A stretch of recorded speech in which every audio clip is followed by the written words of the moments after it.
Early last Friday morning, the Australian Financial Review released its annual Power issue, and emblazoned on the front cover was a picture of the New South Wales Premier, Gladys Berejiklian.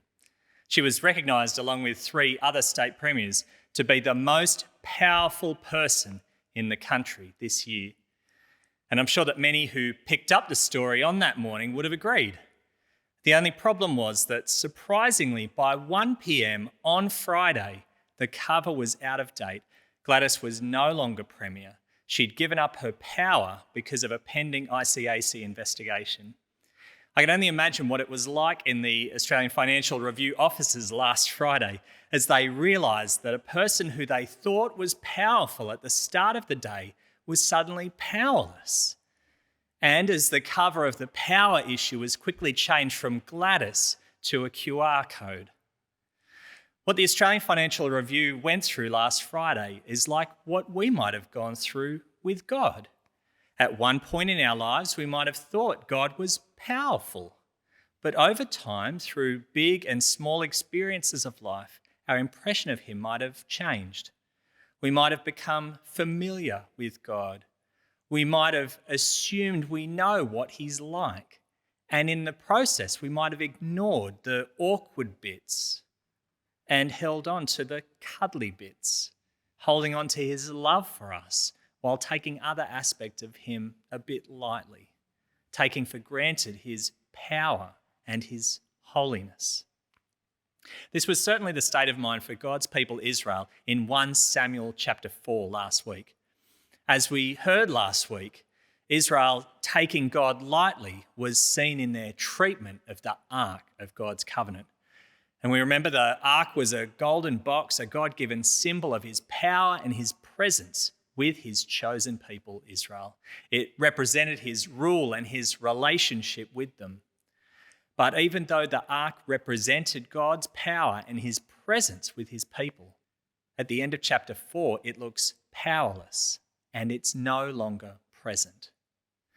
We heard last week how this happened. Israel suffered a humiliating defeat at the hands of the Philistines, and the Ark of God was captured, filling the whole nation with overwhelming grief and despair because God is no longer present with his people. The Ark is in Philistine territory, and God appears to be powerless before the Philistines and before their God. And at the end of chapter 4, we have a provisional answer to the lingering question of God's people in chapter 4. When faced with their defeat, Israel asked, why? Why did the Lord bring defeat on us today before the Philistines? And the most obvious answer at the end of the chapter is that God is powerless. This problem of powerlessness deepens at the start of our passage today as we see the Philistines and their God Dagon in total control. The Ark of God is completely passive as the Philistines capture it. They take it, they carry it, and then they set it up in their trophy cabinet. The Philistines credit their god Dagon with the victory. And so they put the Ark in their central city, Ashdod, in the temple of their god Dagon. Because if you just look at the result, Dagon looks like the dominant deity. The Lord, the God of Israel, has been defeated by him. And it only takes one night of the Ark of God being in Dagon's temple for us to realise that the Lord is not powerless. Look with me from chapter 5, verse 1. After the Philistines had captured the Ark of God, they took it from Ebenezer to Ashdod. Then they carried the Ark into Dagon's temple and set it beside Dagon. When the people of Ashdod rose early the next day, there was Dagon fallen on his face on the ground before the Ark of the Lord. They took Dagon and put him back in his place. If you need permission to laugh, you can have it, because there's something very funny about this story, about the reversal we see here. Because the night began with the Ark of God symbolically at the feet of Dagon, worshipping him. The next morning, things are different. Dagon has fallen on his face on the ground. He's flat out on the canvas, down for the count, symbolically worshipping the Lord, the God of Israel. But did you notice that not only has Dagon fallen, but he can't get up? When the people of Ashdod find Dagon in that humiliating, face-planted position, they must pick him up. Because it turns out the all-powerful, victorious Dagon can do nothing for himself. This is what idols are like. This is what every other god in every other religion is like.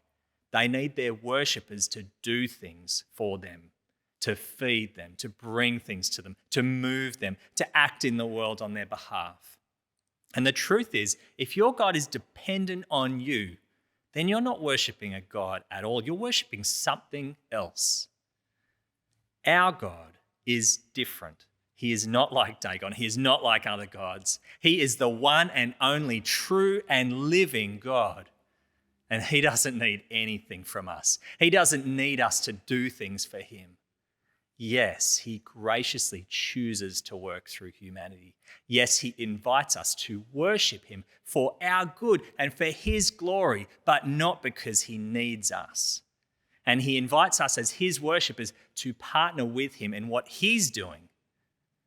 But what we see here reminds us that our God is not dependent on us. And this makes him completely different and superior to Dagon, to every other god, to every other religion. Reminded of this, we see the people of Ashdod pick Dagon up and they dust him off and they put him back in his place. The next night, there's more activity up at Dagon's temple. Another round has taken place, and this time Dagon is down for good. Not only is he on the ground again, but Dagon is also decapitated and maimed. Now, if you were in battle and you wanted to show your victory over your opponents, that's what you'd do to their leader. And that's what the Lord has done to Dagon. And what we see here is meant to remind us of the Exodus, of the time in Israel's history when God conquered the Egyptian gods, exposed their powerlessness through the plagues, showed everyone who took notice that he was the true ruler over the world, including the land of Egypt. And in the same way, the God of the Philistines, who looked so mighty, so victorious, is now headless, with no source of life. And he is handless, powerless, unable to do anything for himself, because ultimately he is a fake God, an idol made with human hands, an idol reliant on human hands. But like the Egyptians before them, the Philistines still revere this defeated god Dagon. In verse 5, they respond to Dagon's defeat by setting up this tradition, this superstition. They don't give up on the decapitated god Dagon. In their worship, they set apart the threshold as holy ground not to be stepped on. In their worship, they avoid part of the ring where Dagon received the knockout blow from the one true and living God. And it's just as crazy as it sounds. In contrast to Dagon's headless, handless idol, this is our introduction to the heavy hand of God. He isn't defeated. He isn't conquered. He isn't a god in a box, and he is no idol. And the Philistines get to see this, to know this about Israel's God, and we're invited to watch. And as we'll see, this passage isn't just for us to laugh at the Philistines, as easy as that is. This passage is for the people of God. As we make our way through this passage, it's our reminder that the God of Israel, our God, is Lord. He's Yahweh, the God who shows people who he is by what he does. And as we see what he does here in the Philistine land, we're meant to learn what God's people then had not, that the Lord our God is holy, set apart from his creation, set apart from all other gods. In his holiness, he is independent. He doesn't need human help. And in his holiness, he is just. So his hand is heavy on his enemies. Because the Lord our God is holy, he is not to be taken lightly. And only foolish people play games or pick fights with him. Now, in the first few verses, it's only the people of Ashdod who saw the damage to Dagon They're the only ones who know anything about the heavy hand of the Lord. But it doesn't take long for there to be more witnesses, because the heavy hand of the Lord quickly comes against the Philistine people. Take a look with me from verse 6. The Lord's hand was heavy on the people of Ashdod and its vicinity. He brought devastation on them and afflicted them with tumors. When the people of Ashdod saw what was happening, they said, "The ark of the God of Israel must not stay here with us, because his hand is heavy on us and on Dagon, our God." So the people of Ashdod, they get it. They experience the heavy hand of the Lord. These Philistines of Ashdod are afflicted by tumors, this Egypt-like plague that produced swelling and eventually death. And the people of Ashdod see these tumors, they see their incapacitated God, and they realize the ark is responsible. So what do they do when they feel the heavy hand of the Lord? In verse 8, the people of Ashdod politely ask the 5 rulers of the 5 Philistine cities what to do with the ark. And then the leaders put their heads together and they decide to send the ark of the Lord to Gath. It seems like the leader of the city of Gath would have been at that meeting, but I have no idea why he would agree to receive the ark. Maybe they voted on it while he was in the bathroom. However it came about, when the ark arrives, affliction comes with it. Just like Ashdod, the people of Gath are afflicted with an outbreak of tumors, this deadly swelling plague. But there's no pep talk about standing up to God like there was back at the battle. It's just panic stations. And things are so desperate that the people of Gath don't even wait for a leaders' meeting. They just express post the ark of the Lord to Ekron. And by this stage, the ark is being treated like unstable radioactive material. As soon as the ark appears at the entrance of Ekron, the people cry out. You can imagine the protesters banding together with their placards and their barricades. You can imagine their chants saying, "No ark, no way, the God of Israel cannot stay." But like Ashdod and Gath, the people of Ekron come under the heavy hand of God. They are afflicted with tumors. Death fills the city with panic. And then the Philistines cry out again, so that the outcry of the city went up to heaven. We've heard cries like this before in Israel's story. When God's people, Israel, were oppressed by the Egyptians, they cried out to God like this. And God heard them, and he rescued them. And the same thing happened repeatedly in Judges. Israel cried out under the oppression of their enemies. God heard and rescued. But here, as the Philistines are oppressed by the Lord and cry out to their god Dagon, what happens? Nothing. No answer, no action, no rescue. It's an amazing turnaround from the start of the chapter, isn't it? At first, the Philistines and their God appeared to be in power. They defeated Israel's army. They defeated Israel's God. Now the Philistine people are plagued and petrified with fear. Their god Dagon is in pieces, permanently powerless to do anything for the people who worship him. How has this happened? It's not because of the Israelite army. They're not here. It's not because of the Israelite priests or any of their leadership. They're not here either.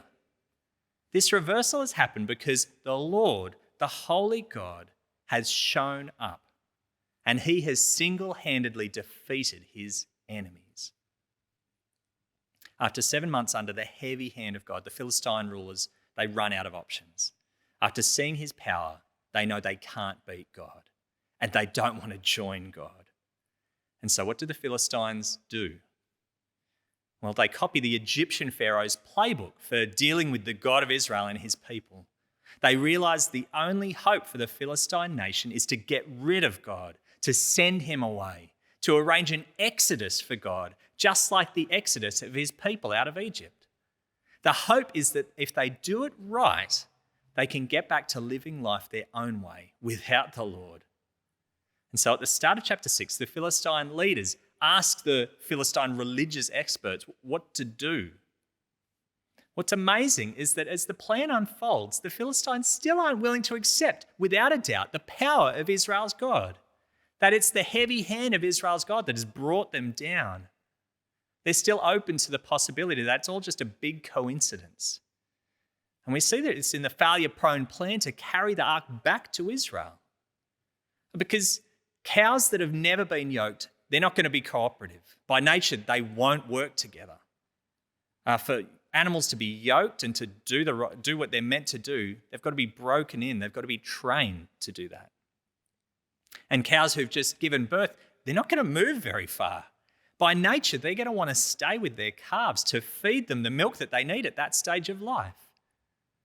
If you separate these cows from their calves, yoke them up, attach them to a heavy cart and let them go, there is no chance that they'll go anywhere or do anything you want them to. And that's the point of the exercise. Because see what the religious experts tell the leaders at the end of verse 8. They say, send it, the cart, on its way, but keep watching it. If it goes up to its own territory toward Beth Shemesh, then the Lord has brought this great disaster on us. But if it does not, then we will know that it was not his hand that struck us, but it happened to us by chance. Now, isn't this incredible? It's not enough that the Lord knocked Dagon over twice. It's not enough that each city was afflicted as soon as the ark of the Lord arrived, or that the affliction stopped as soon as the ark of the Lord left. No, these things could have happened by chance. Dagon might still be in power in the land.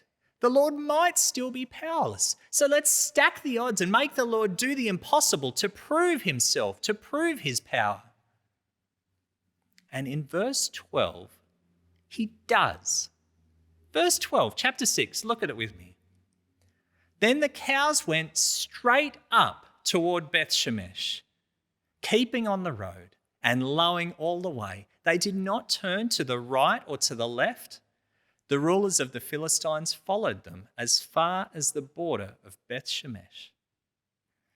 As the cart rolls into Beth Shemesh in verse 13, as it leaves Philistine territory and enters Israel, the watching Philistine leaders, they would breathe a sigh of relief. And so do the people of Israel once they realise what's happened.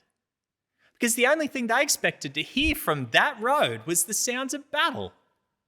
But instead they hear noisy cows. And all they expected to see coming up that hill was an invading Philistine army. But instead they see these cows pulling a cart, carrying the ark of the Lord and a box of strange golden gifts, tumours and rats. And in verse 13, once they realised what had happened, they rejoiced at the sight because they've witnessed the exodus of the Lord. They've seen the results of his power. They've seen the restoration of his presence. Like the exodus out of Egypt, what an incredible day this would have been. God's presence is restored in the land. His power over Dagon and the Philistines is confirmed. And we could easily finish up at verse 18 with that happy ending. But we don't get that happy ending. That's not where things wrap up. Because what we find as this episode closes is that the heavy hand of God isn't just for the Philistines. Israel can feel it too. In verse 19, we find that the people of Israel have learned nothing through their arkless ordeal. Look with me what happens at verse 19. But God struck down some of the inhabitants of Beth Shemesh, putting 70 of them to death because they looked into the ark of the Lord. The people mourned because of the heavy blow the Lord had dealt them. The Lord our God is holy. That's what the Philistines had learned, and that's what Israel had forgotten, and that's what we need to remember. See, Israel had been given specific instructions about how to worship God. In Numbers chapter 4, those instructions said that nobody, not even the Levites, not even the family who were to carry the ark, were to look at it, let alone look into it. But here we have 70 people who aren't even priests having a bit of a sticky beak. And in an instant, 70 of them get wiped out. The lesson for Israel before and after the capture of the ark is that the Lord is holy, uncompromising in his holiness. Just like Hannah recognized in her prayer in 1 Samuel chapter 2, verse 2, there is no one holy like the Lord. Because the Lord our God is holy. He is not to be taken lightly. It doesn't matter if you're an Israelite or a Philistine, a priest, a pleb. God's hand is heavy against his enemies. His hand is heavy against sin. And only foolish people play games or pick fights with him. And we hear this blinding realization on the lips of the morning masses at Beth Shemesh. They say this in verse 20. Who can stand in the presence of the Lord, this holy God? And the answer is clear. No one can stand in the presence of the Lord, this holy God. I can't. You can't. Because of our sin, we are, and all people are hopelessly unholy. And because of his holiness, God can't be with unholy people. He can't tolerate unholy people, and he won't tolerate unholy people.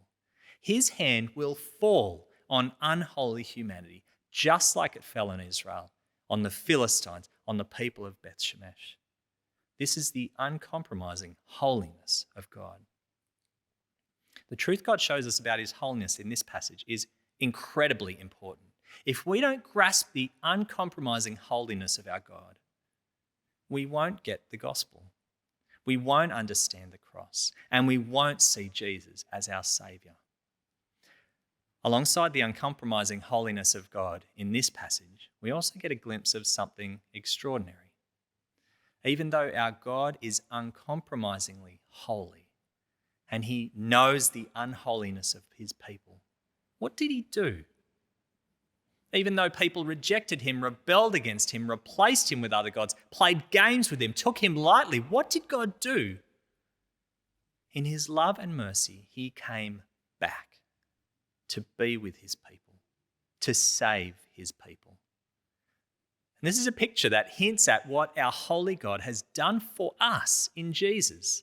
The Apostle Paul describes it for us in Romans chapter 5.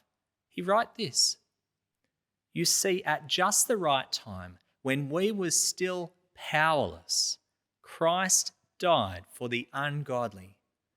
Very rarely will anyone die for a righteous person, though for a good person someone might possibly dare to die. But God demonstrates his own love for us in this. While we were still sinners, Christ died for us." In the coming of Jesus, God's holiness is still uncompromising. His heavy hand has not gone away. He doesn't ignore the unholiness and sin of humanity. No, he comes near to us in the perfect, holy person of his Son. And with no help from us, God single-handedly saves us. His Son Jesus takes our sin and our unholiness on himself, takes the heavy hand of a holy God willingly on himself, takes God's punishment in our place, dying for us to deal with our sin.